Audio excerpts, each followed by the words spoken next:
Hi, and welcome back. This is part 2 of my 3-part video slideshow series highlighting artworks that were displayed in the Memorial Collaborations art exhibit held at Kellogg Community College in the fall of 2023.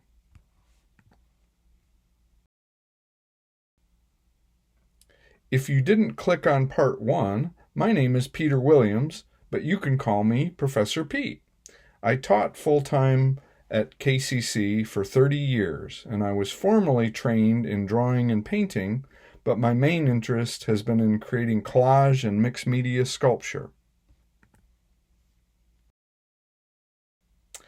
As mentioned in part 1, my concept for the Memorial Collaboration Show was to create a new series of mixed media works with each piece utilizing some ephemera or artifacts originally belonging to a deceased family member or friend.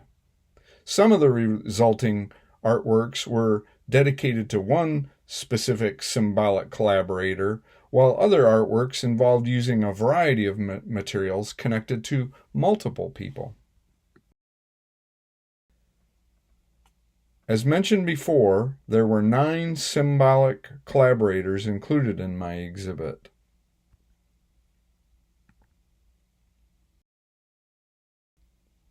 For this part 2 presentation, the focus will be on artworks created for the following 3 individuals: Ken McCosh, Tim Sykora, and Ed Scott. Ken McCosh was my sister-in-law Yvonne's father. He grew up in Kansas but spent most of his adult life in Hillsdale, Michigan, where he worked as a petroleum engineer.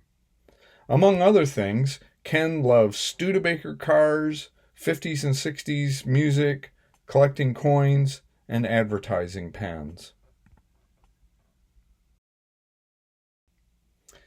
After his passing, Ken's family asked me if I had interest in doing something with Ken's pen collection, knowing that I love to use multiples in my art assemblages. Of course I was interested. Ken had collected several shoeboxes full of advertising pens over the years from all over the U.S., from a variety of businesses, banks, restaurants, etc. To create this overall piece, Ken's Pens, I ended up using over 700 pens, projecting in a configuration that inadvertently resembled a pop art stained glass window. The background is a colorful 1950s jukebox-themed jigsaw puzzle. Glued on the top edges and top corners are 1950s wheat pennies. Historically, Ken's Pens owes a debt to Dada artist Marcel Duchamp, who juxtaposed pre-made objects to create his famous ready-mades like the one shown on the left. Also inspiration to Ken's Pens are the types of works shown on the right, made by the mid-20th century master Arman, who took large accumulations of found objects to make his displays. Since Ken loved working on cars, I originally experimented with projecting the pens off of a pegboard, like the kind used to mount tools in an auto garage. However, I shifted to using the 50s jigsaw puzzle in the background because I remembered Ken and his wife enjoyed doing puzzles and had supplied me with several finished puzzles for an earlier collage installation that I did in the early 2000s. While you can only get a slight impression from this slide, this piece really glowed under the gallery lights, and many people commented that it was one of their favorite pieces of the entire exhibition.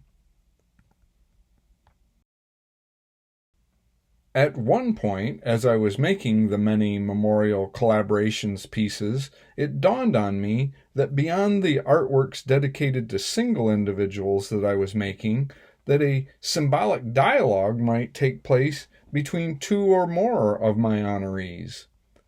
Case in point, this piece, entitled Engine Blocks, is made up of scale model parts and materials from my friend Tim Sykora's studio, who I will talk about next.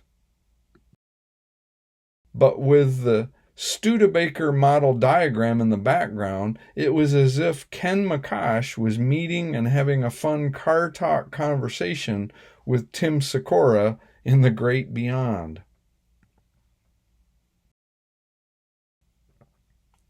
Speaking of Tim, I first met him in the early 1990s as we were both artists and both lived in the small town of Marshall, Michigan. Not surprisingly, we ended up exhibiting our works in many of the same regional, juried, and group exhibitions together.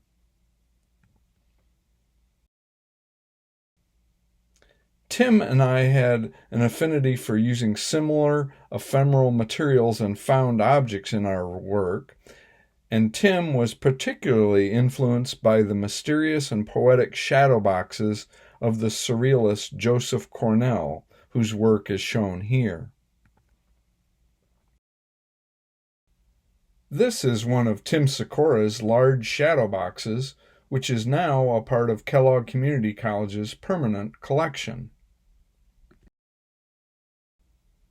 After Tim died, his widow Patrice generously allowed me to take some unfinished collages and other random materials from Tim's studio, knowing that I might eventually use them in some way in my own art.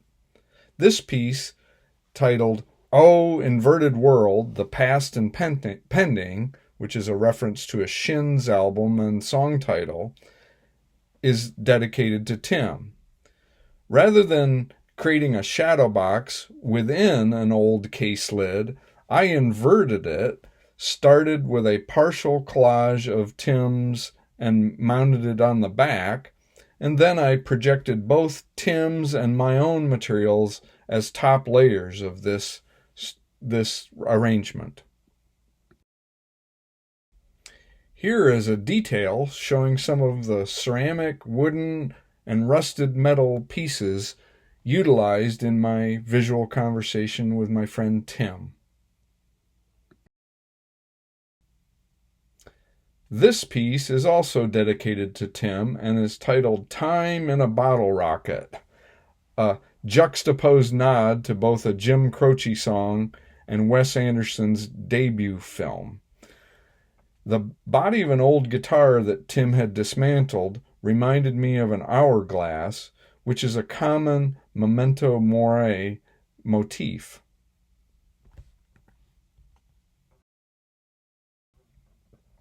Mounted inside is a part of a clock's works, assorted other materials including a disassembled Ken McCosh pen, all on top of a partial collage of Tim's that featured a bottle rocket fireworks package.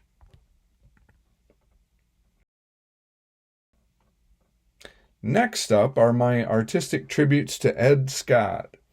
Ed was an automotive engineer who lived most of his adult life in Marshall, Michigan, where he worked the majority of his career for the Eaton Corporation.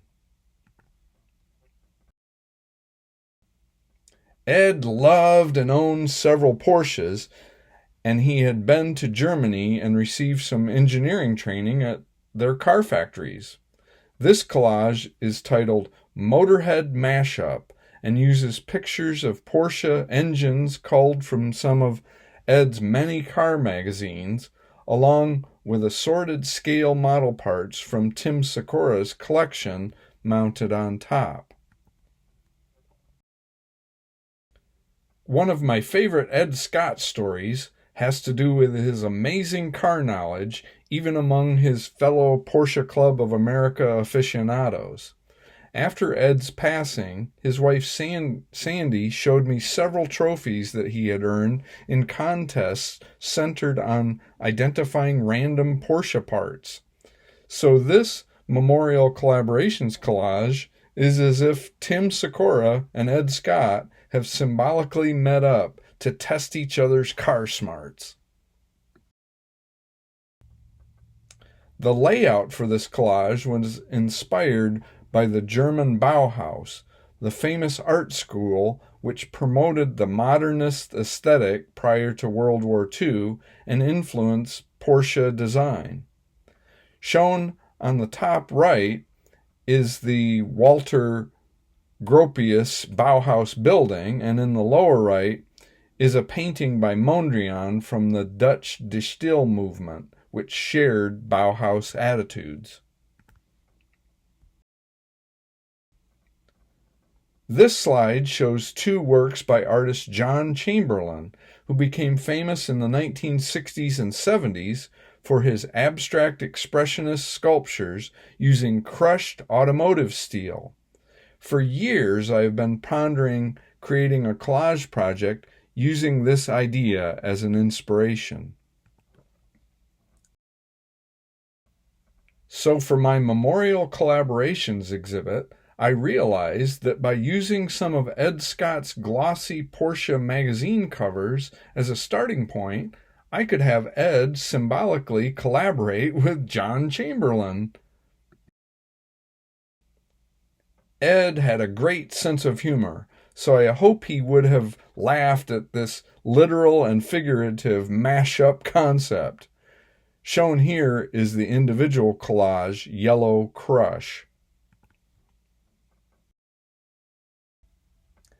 Adding another layer to this project, I arranged the individual crumpled car magazine collages on the wall by hue, forming a color wheel of primary and secondaries.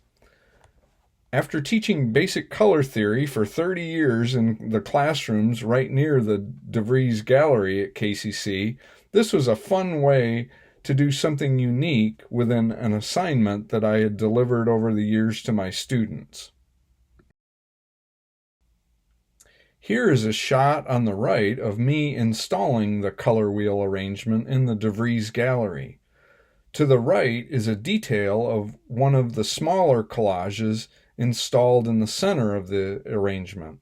These smaller works use some of Tim Sykora's scale model parts collection again, this time to reinforce the automotive tires or wheels to connect with the wild mashup of the car motif along with the color wheel theme. Another view of the total color wheel is on display at the left, and on the right is the individual collage Orange Crush, giving an indirect title nod to a great REM song. I really appreciate you watching and listening to part 2 of my Memorial Collaborations exhibit summary. For final highlights connected to my other symbolic collaborators, Philip Carey, Galen Spalding, and Paul Edwards, please continue on to part 3 of this series. For now, this is Professor Pete signing off.